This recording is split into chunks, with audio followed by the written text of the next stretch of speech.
ପିଲାମାନେ ଯୋଉ ନୂଆ କବିତା ତମର ଇଣ୍ଟ୍ରୋଡ୍ୟୁସ ହେଇଛି ସେ ନୂଆ କବିତା ଭ୍ୟାଲୁ ୱେଷ୍ଟ ବା ମୂଲ୍ୟବୋଧକ କବିତା ଭାରତ ଭାବନାର ଭକ୍ତ କବି ମଧୁସୂଦନ ରାଓ ଲେଖିଛନ୍ତି ଏବଂ ଏକ ମାର୍କିଆ ପ୍ରଶ୍ନ ତମର ଯୋଉ ଆସିବ ଆମେ ଆଲୋଚନା କରିବା। ପ୍ରଥମ ପ୍ରଶ୍ନ, କେଉଁ ଭୂମି ଭୁବନ ବିଦିତ?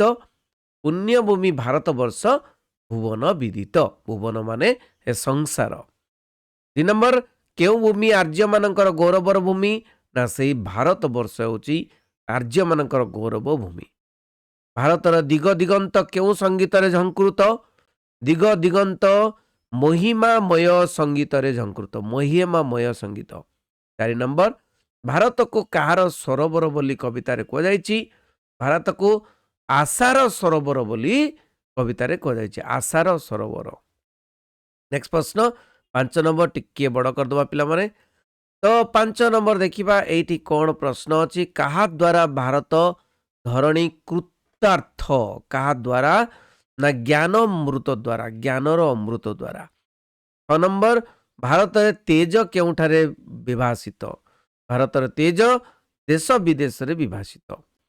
7 ନମ୍ବର, ଭାରତ ବସୁଧାରା କ'ଣ?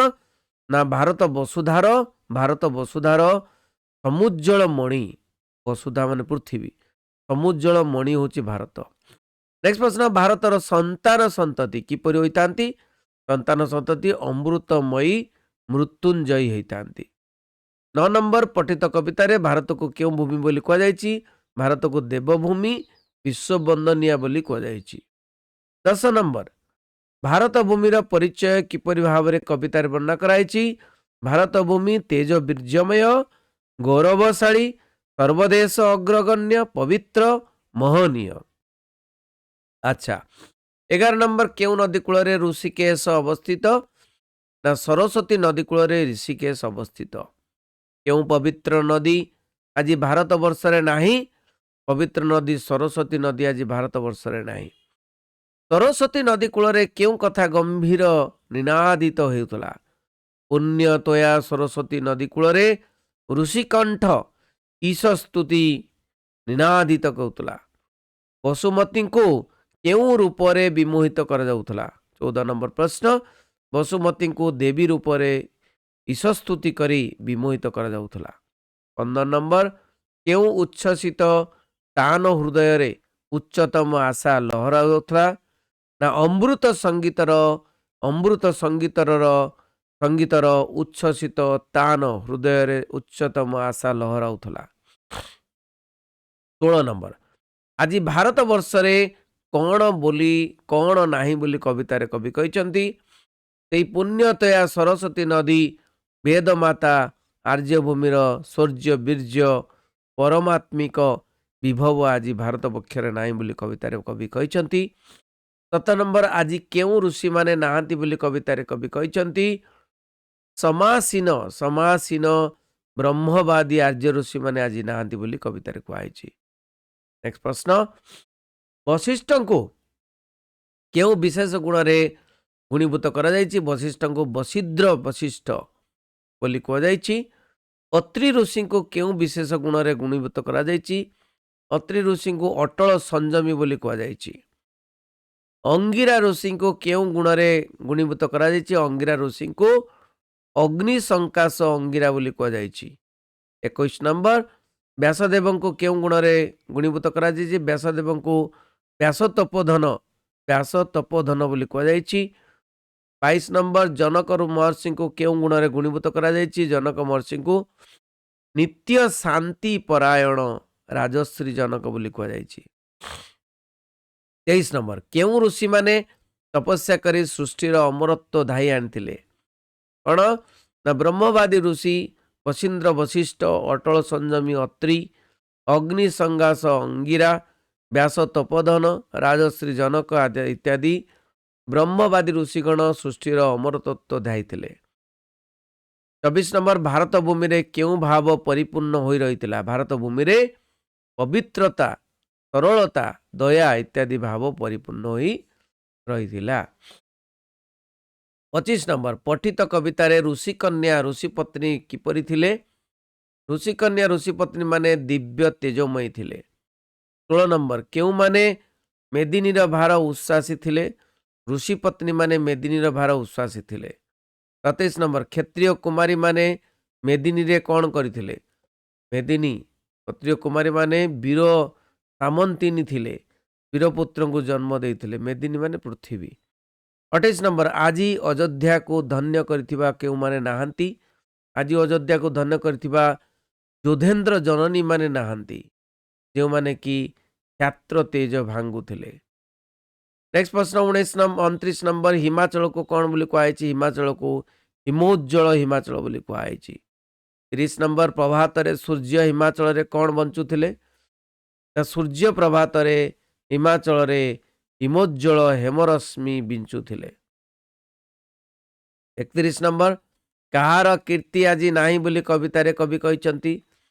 सूर्य प्रभाव वंशर कीर्ति आजि नाही बोली कविता रे कवि कहिचंती।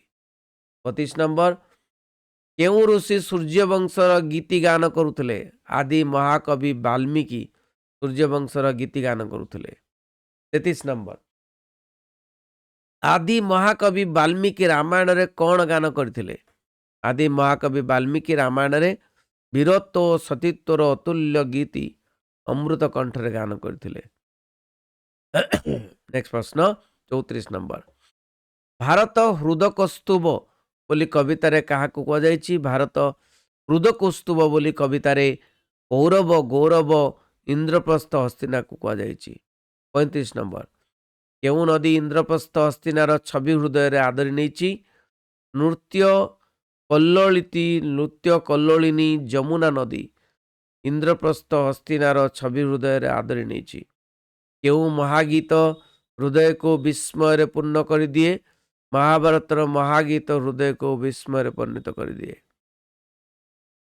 35 नंबर केउठारे महाभारतर भवरव शुणा जाए? कुरुक्षेत्र रणस्थली रे महाभारतर भवरव शुणा जाए। 38 नंबर केउ वीरमानंकर प्रताप रे महाभारतीय धरणी कंपित? महाबाहु भीष्म द्रोण कर्ण भीम अर्जुन अभिमन्यु प्रताप रे महाभारतीय धरणी कंपित। 39 बुभार हरण पाई किए राजभोग त्याग करी तपस्या होइतिले? बुभाग हरण पाई शाक्य सिंह बुद्ध राजभोग त्याग करी तपस्या होइतिले। 40 नंबर बुद्ध केउ ज्ञान यज्ञ प्रचार करथिले? बुद्ध निर्वाण तत्वर ज्ञान यज्ञ समस्त समाजर नवदीक्षा प्रचार करथिले।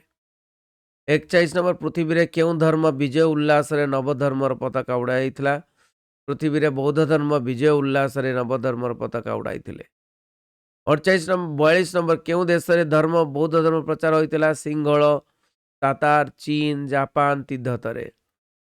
43 नंबर केउ राजवंश राजा बौद्ध धर्मर आश्रय नैथिले? गुप्त वंशर राजा माने प्रियदर्शी अशोक बौद्ध धर्मर आश्रय नैथिले। 44 नंबर केउ राज्य रे राजा माने जय स्तूप स्थापन करी गौरव केतन उड़ाइथिले? गांधार कर्णाटक गुर्जर उत्कल रे राजा माने जय स्तूप स्थापन करी गौरव केतन उड़ाइथिले। नेक्स्ट प्रश्न यस भारत भावना कवितार कवि किए? भारत भावना कवितार कवि होउचंदी भक्त कवि मधुसूदन राव। 40 नंबर भारत भूमि को कहार रंगभूमि बोली वर्णना करिसंती? भारत भूमि के आर्य गौरवर रंगभूमि बोली कुआइछि। कहार स्मरण रे वीर हृदय उल्लसित होइताए? तेज वीर्य गौरव निवास भारत भूमिर स्मरण रे वीर हृदय उल्लसित होइताए। 48 नंबर ब्रह्मज्योति केउठारे विराजित? तरंगहीन निस्तब्ध काल पारावार रे ब्रह्मज्योति विराजित। 49 नंबर दिव्य तेजमयी ऋषि कन्या ऋषि पत्नी केउ रूपरे ऋषि गृह रे अवतीर्ण होइतिले? दिव्य तेजमय ऋषि कन्या ऋषि पत्नी दया रूपरे ऋषि गृह रे अवतीर्ण होइतिले। 50 नंबर सूर्य केतेबेले हिमोज्जल हिमाचल शिर रे हेमरश्मि बिंची दियंती?